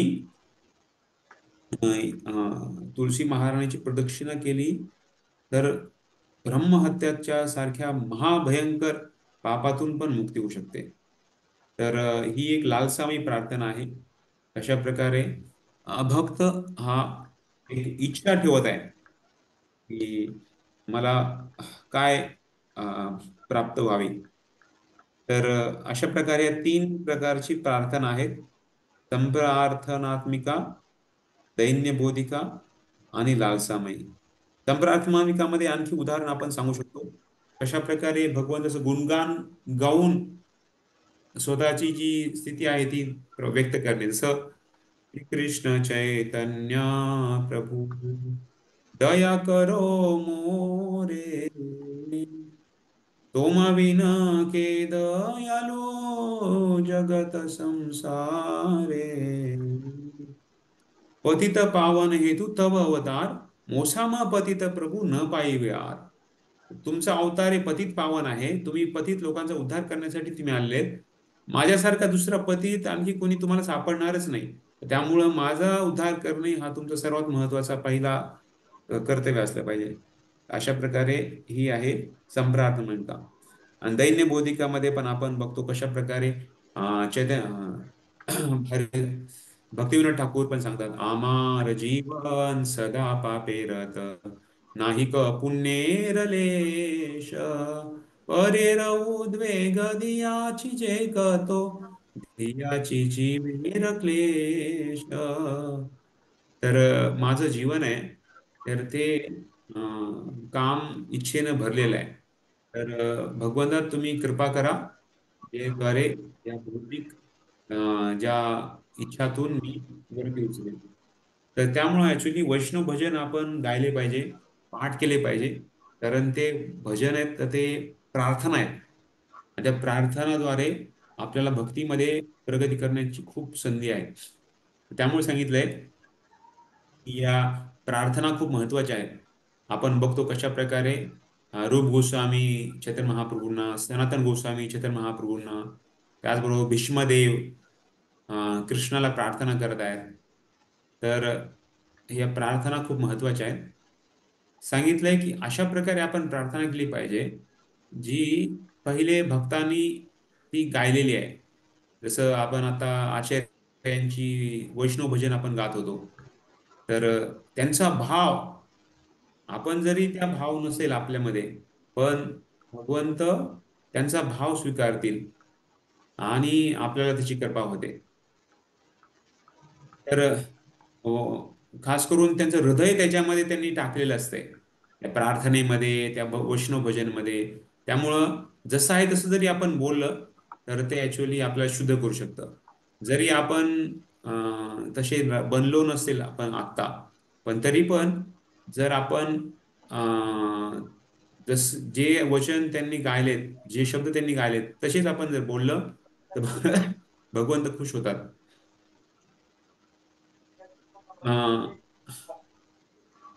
तर शुद्ध भक्तांच्या प्रार्थना शास्त्रामध्ये दिलेल्या आहेत. त्याबरोबर त्यांनी अं, अं, भगवंताप्रती किंवा गुरुप्रती त्या गायलेल्या आहेत, तर त्याच आपण गायल्या पाहिजेत. भागवतामध्ये 100 पेक्षा अधिक प्रार्थना आहेत आपल्याला लक्षात ठेवण्यासाठी किंवा म्हणण्यासाठी. आणि सांगितलंय जर आपण प्रार्थना केली तर देवी देवता आणि साधू लोक किंवा संत लोक ते पण पूजा करतात. तर प्रार्थना खूप महत्वाची आहे.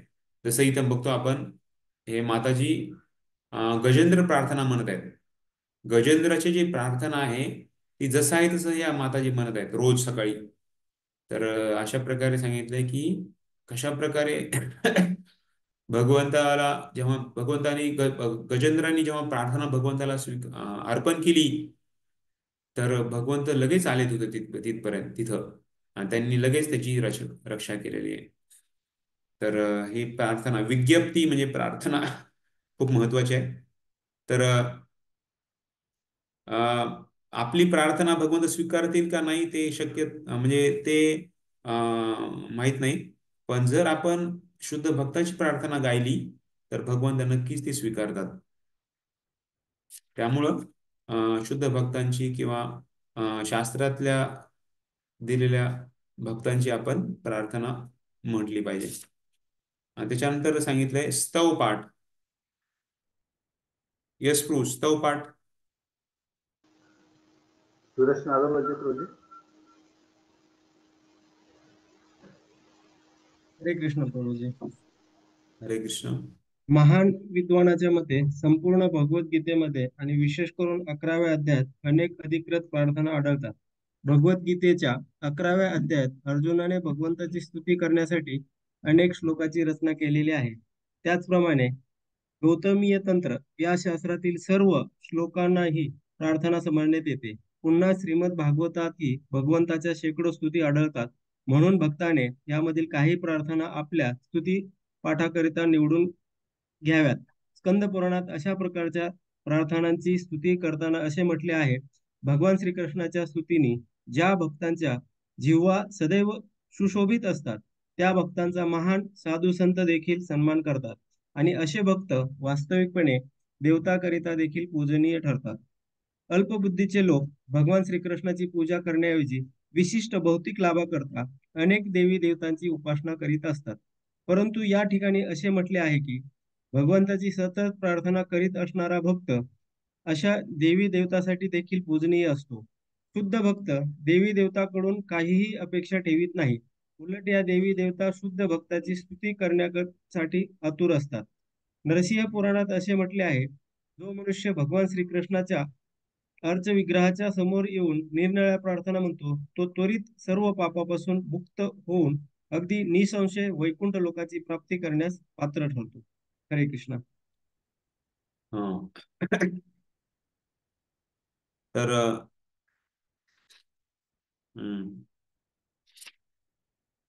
तर सांगितल्याप्रमाणे पुन्हा एकदा की कसं भगवंताची स्तुती आहे. तर सांगितलं भगवान श्रीकृष्णाच्या स्तुतींनी ज्या भक्ताच्या जीवा सदैव सुशोभित असतात त्या भक्ताचा महान साधुसंत देखील सन्मान करतात.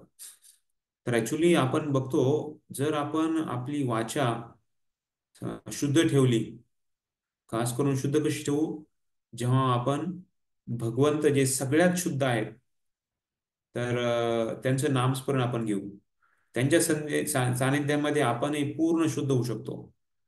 पूर्ण शुद्ध नित्यमुक्त अभिनत्व नाम नामिन. तर पूर्ण शुद्ध आणि नित्यमुक्त जर होण्याचं आपल्याला जर इच्छा असेल तर आपल्याला नेहमी भगवंताच्या सानिध्यामध्ये आपण असलं पाहिजे. तर भगवंत पूर्ण शुद्ध आहेत आणि त्यांना भौतिक जगाच्या कुठलेही बंधन त्यांना नाहीये. भौतिक गुणाच्या प्रभावाखाली ते पण येत नाहीत, आपण येतो. त्यामुळे सांगितलंय जेवढं आपण भगवंताच्या सानिध्यात जाऊ तेवढं आपणही या भौतिक गुणाच्या प्रभावापासून आपण वाचू शकतो. तर त्यामुळं आपण प्रार्थना करणे म्हणजे काय आहे, की आपण भगवंताशी संबंध प्रस्थापित करणे आहे. आपण भगवंताच्या सानिध्यामध्ये असणं आहे. जेवढं आपण सानिध्यामध्ये राहू तेवढं आपण या भौतिक प्रभावापासून वाचू शकतो.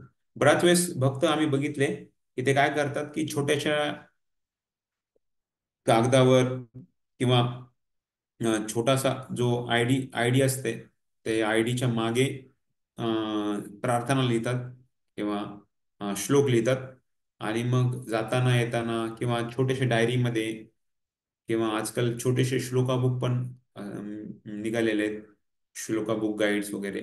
तर अशी ठेवतात नेहमी, आणि जेव्हा वेळ मिळेल लगेच उघडलं आणि बघितलं आणि पुन्हा काढून ठेवलं. तर अशा प्रकारे तर जेणेकरून बराच वेळेस वेळ असतो पण आपला तो वेळ असाच निघून जातो. तर तो योग्य मार्गानं आपला वेळ मार्गी लावण्यासाठी नेहमी काहीतरी टार्गेट ठेवणं महत्वाचं आहे. त्यामुळं वैष्णव भजन म्हणा किंवा श्लोक म्हणा किंवा हे प्रार्थना म्हणा जर आपण हे गायल्या तर आपली चेतना पण शुद्ध राहते. त्याचबरोबर आपण भगवंताला आपण शरणागतीच्या भावाने आपण हे करू शकतो. आणि देवी देवता पण शुद्ध भक्ताची स्तुती करण्यासाठी आतुर असतात.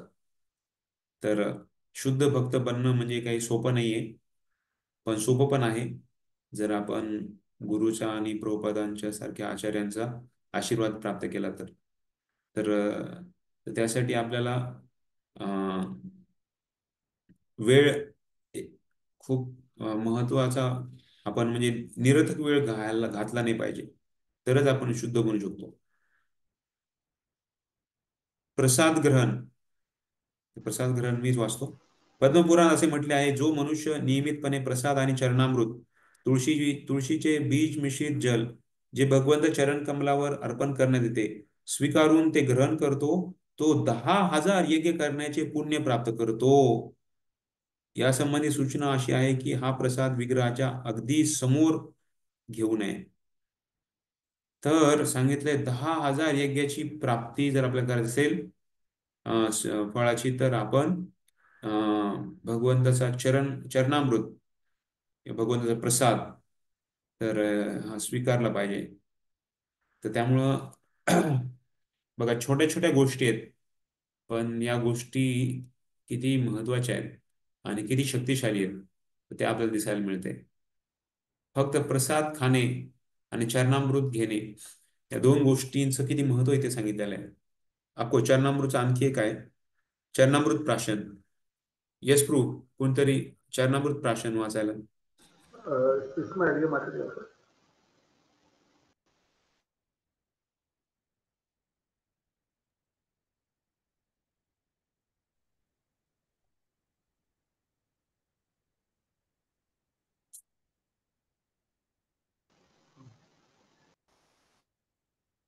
हरे कृष्ण.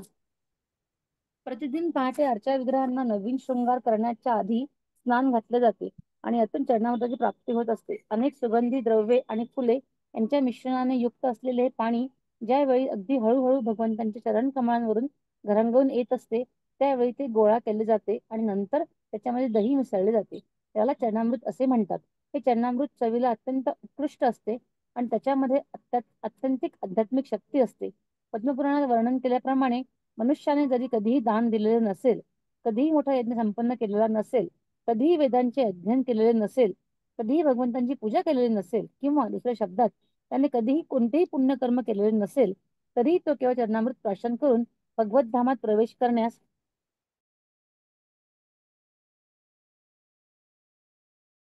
जाते. व जे भक्त अर्चा विग्रहांचे दर्शन करण्याकरिता मंदिरामध्ये येतात ते अत्यंत नम्रतेने 3 थेंब चरणामृत स्वीकारून दिव्यानंदाचा अनुभव घेतात. हरे कृष्ण. हरी बोल. तर इथे आपण बघतोय फोटोमध्ये कशा प्रकारे भगवंताचा अभिषेक चाललेला आहे नरसिंहदेवाचा आणि उग्र नरसिंह. आणि भगवंताला अभिषेक करताना त्यांच्या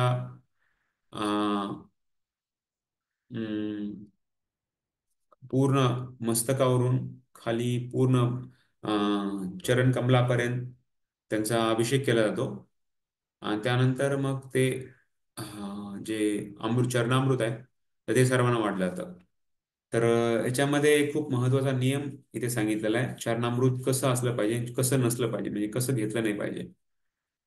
तर सांगितलंय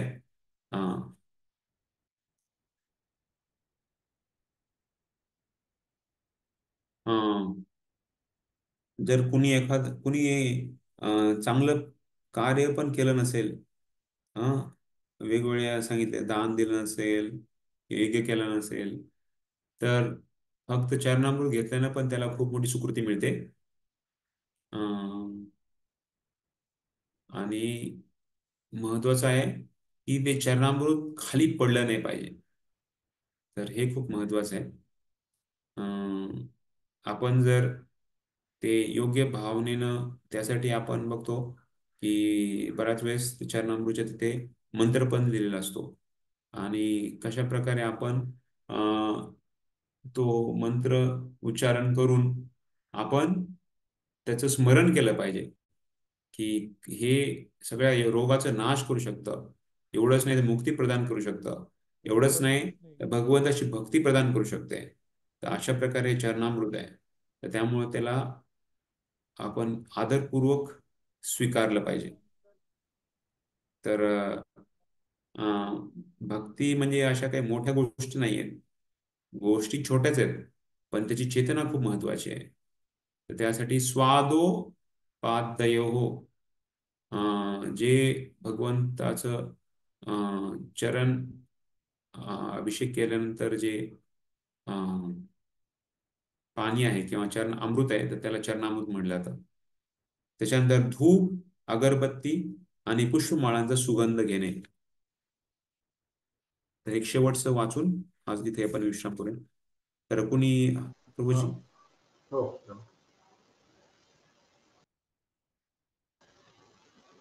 कोणी?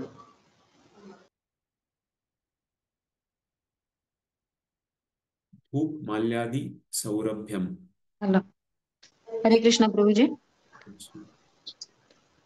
धूप, अगरबत्ती आणि पुष्पमाळांचा सुगंध घेणे. हरिभक्ती सुधोदय या शास्त्रामध्ये मंदिरात लावलेल्या धुपासंबंधी असे म्हटले आहे, सर्पदंश झालेला मनुष्य औषधी वनस्पतीचा वास घेतल्यानंतर बरा होतो. त्याचप्रमाणे भक्त ज्यावेळी अर्चा विग्रहांसमोर लावलेल्या धुपाचा सुगंध घेतात, त्यावेळी तो भौतिक दूषणांच्या विषारी परिणामांपासून मुक्त होतात. त्याचे स्पष्टीकरण अशा प्रकारे करण्यात येते की वनामध्ये काही औषधे असतात व निष्णात लोक अशा वनस्पतींचा उपयोग करून सर्पदंश झालेल्या मनुष्याला पुन्हा शुद्धीवर आणू शकतात. केवळ अशा औषधींचा सुवास घेऊन एखादा मनुष्य अगदी त्वरित सर्पदंशाच्या विषारी परिणामांपासून मुक्त होऊ शकतो. या ठिकाणी तेच उदाहरण लागू होते. ज्यावेळी एक मनुष्य मंदिरात दर्शनासाठी येतो आणि विग्रहांसमोर समोरच्या धुपाचा सुगंध घेतो, त्यावेळी तो सर्व भौतिक दूषणांपासून मुक्त होऊ शकतो. मंदिरात दर्शनासाठी येणाऱ्या प्रत्येक भक्ताने नेहमी अर्चा विग्रहांना अर्पण करण्यासाठी काहीतरी आणावे. मग ते फळ, फूल किंवा धूप असो. जर एखाद्यामध्ये भगवंतांना धन देण्याची क्षमता नसेल, तर त्याने इतर कोणती तरी वस्तू त्यांना अर्पण करावी. भारतामध्ये अशी पद्धत आहे की पहाटे मंदिरात दर्शनासाठी येणारे सर्व स्त्री पुरुष स्वतः समवेत काही ना काहीतरी घेऊन येतात. मनुष्याने अगदी मुठभर तांदूळ किंवा पीठ देखील आणले तरी चालेल. परंतु असा नियमच आहे की एखाद्या संत पुरुषाच्या दर्शनासाठी किंवा मंदिरात विग्रहाच्या दर्शनासाठी जाताना व्यक्तीने रिक्त हस्ते कधीही जाऊ नये. त्यांना अर्पण करण्यात येणारी वस्तू अत्यंत साधी किंवा अत्यंत मौल्यवानही असू शकेल. मात्र मनुष्याने निदान एखादे फूल, एखादे फळ, थोडेसे पाणी किंवा जे काही शक्य असेल ते अर्पण केले पाहिजे. म्हणून भक्त सकाळी अर्चा विग्रहाच्या दर्शनासाठी मंदिरात येतो. त्यावेळी तो तेथे लावण्यात येणाऱ्या धुपाचा निश्चित वास घेतो व त्वरित भौतिक अस्तित्वाच्या विषारी परिणामांपासून पूर्णपणे शुद्ध होतो. तंत्रशास्त्रात असे म्हटले आहे की ज्यावेळी अर्चा विग्रहांना अर्पण केलेला पुष्पमाळेचा सुगंध मनुष्याच्या नासिकेत प्रवेश करतो, त्यावेळी त्वरित त्याचा पापांचे बंधन नष्ट होते. तो आणि जरी एखाद्याने काहीच पापे केली नसली तरी देखील अशा पुष्पमाळांचा सुगंध घेतल्याने तो मायावादी न राहता त्याचे भक्तामध्ये परिवर्तन होऊ शकते. यासंबंधी अनेक उदाहरणे देता येतात. याचे एक उदाहरण म्हणजेच 4 कुमारांनी केलेली प्रगती हे होय. हे 4 कुमार निर्विशेष मायावादी होते, परंतु मंदिरातील फुले आणि धूप यांचा सुगंध घेतल्यानंतर त्यांचे भक्तांमध्ये रूपांतर झाले. या श्लोकावरून असे प्रतीत होते की मायावादी किंवा निर्विशेषवादी काही प्रमाणात दूषित असतात, ते शुद्ध नसतात. श्रीमद भागवतात याची पुष्टी करण्यात आली आहे की ज्याची पापे पूर्णपणे धुतलेली नसतात त्याला शुद्ध भक्त म्हणता येत नाही. शुद्ध भक्ताला पूर्ण पुरुषोत्तम भगवंतांच्या प्रभुत्वाविषयी काहीही शंका नसतात आणि म्हणून तो कृष्ण भावना व भक्तिमय सेवेमध्ये पूर्ण निष्ठेने स्थित असतो. अगस्त्य संहितेतही असे कथन आढळते.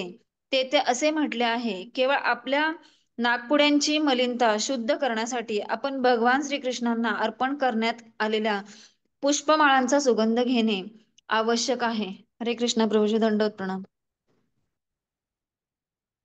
तर इथे हरिभक्ती सुधोदयमध्ये सांगितलेलं आहे धूप बद्दल.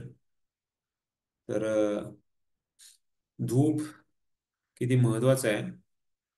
जसं या सर्पदंशापासून या कुणी मनुष्य औषधी वनस्पतीचा वास घेतल्यावर तो बरा होतो, त्याचप्रमाणे या भौतिक जगाचा जो दोष आहे तर तो आपल्यावर चढलेला आहे. तर त्या दोषाला आपल्याला बाहेर काढण्यासाठी आपल्याला भगवंताची अर्पण केलेली धूप, त्याचा सुगंध जरी आला तर ते त्यासारखं आहे. तर त्यामुळं भगवंताला अर्पण केलेलं धूप महत्वाचं आहे. बराच वेळेस गृहस्थ भक्त जेव्हा बाहेर राहतात तर बऱ्याच वेळेस असं बघितलेलं आहे की त्यांच्या घरी जेव्हा आरती होते तर त्या आरतीचा खास करून जो अगरबत्तीचा सुगंध आहे किंवा धूपचा सुगंध आहे तर तो सुगंध बाहेर शेजारच्या त्यांच्या घरात जातो आणि शेजारी पाजाऱ्यांच्या घरामध्ये जाऊन एवढा लोकांमध्ये त्याचा परिणाम घडला की त्यांना पण भक्तिमय वातावरण आवडायला लागलं. तर हे खूप महत्वाचं आहे. तर त्यासाठी ते हा खूप महत्वाचा मुद्दा सांगताय. एवढंच नाही तर सांगितलंय की जेव्हा आपण मंदिरात जातो तर तेव्हा ऍक्च्युली खाली हात जायला नाही पाहिजे. तर तिथे पण फळ, फूल, धूप काहीतरी भगवंतांना दिलं पाहिजे. आपल्याला वाटलं पाहिजे की आपण भगवंतांना काहीतरी घेऊन जातोय. तर तर ही गृहस्थांसाठी खूप महत्वाची एक सूचना इथे सांगत आहेत, गोष्ट सांगत आहेत की कशी भाव असला पाहिजे आपला, की आपण साधूचं दर्शन किंवा भगवंत दर्शन आम्हाला जातो तर आपल्या बरोबर काहीतरी आपण घेऊन गेलंच पाहिजे. तर पत्रम पुष्पम फलम तोयम यो मे भक्त्या प्रयच्छति. भगवंत सांगतात पान, फळ, फूल, पाणी जे काही तुम्हाला शक्य आहे तर ते भक्तिमय भावनाने आपण दिलं पाहिजे. तर तो एक मुद्दा आहे ते सांगितला. आणि त्यानंतर सांगितलं तर तंत्रशास्त्र. तंत्रशास्त्रामध्ये सांगितलंय कुणी जर मायावादी असेल किंवा कुणी जर निर्विशेषवादी असेल, जो भगवंताला माया समजतो किंवा आपण सर्व देव आहे किंवा भगवंत नाही, तर अशा वेगळ्या ज्या भावना आहेत तर त्या भावनातील लोकांना जेव्हा ते भगवंताचा अर्पण केलेला हार किंवा धूप किंवा तदिया ते स्वीकारतात तर ते भगवंताचे भक्त बनण्यामध्ये त्यांची शक्ती आहे. तर आणि याच्या आणखी सांगितलंय की आपलं हे दोन्ही नासिका आहेत, त्या नासिकाचा जेव्हा प्रवेश होतो तर ते आपल्याला शुद्ध करतात. तर अशा प्रकारे हे भगवंताला अर्पण केलेले धूप, अगरबत्ती आणि पुष्पमाळा त्यांचा सुगंध किती महत्वाचा आहे ते सांगितलंय.